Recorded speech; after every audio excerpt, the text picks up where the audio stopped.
Hey, welcome to Davita's Stampin' Spot. It's Tuesday, and I have another tip for you today.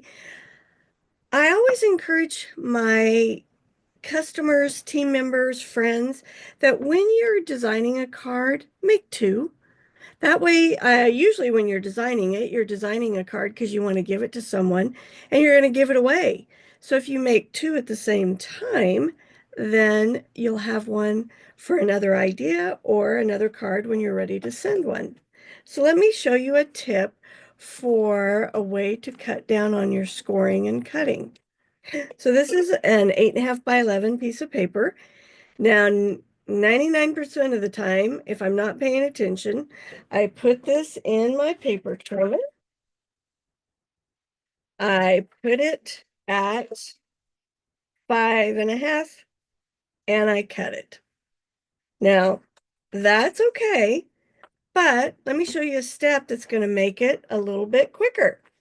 So before you cut it, grab your Simply Scoring tool, put your paper in here. And I always score it 4 1/4. Well, not always, but for our normal card, we score it 4 1/4. So I'm going to score first. Then I'm going to grab my paper trimmer, put it at 5.5, and cut. And now I have both cards ready to go, and they're scored perfectly.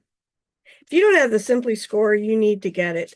I love how it makes our cards so precise when you fold them. They're right on the edge, right where they need to be, because it scores just exactly in the right spot.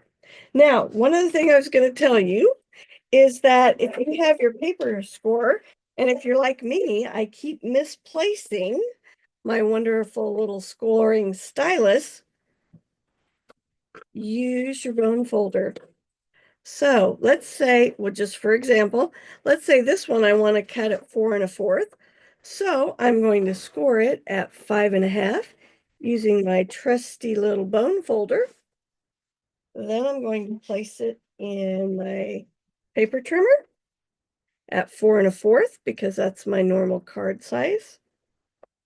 I'm going to cut it. And now I have two cards this way ready to go. Hope this tip helps. Please consider making two cards when you make a card.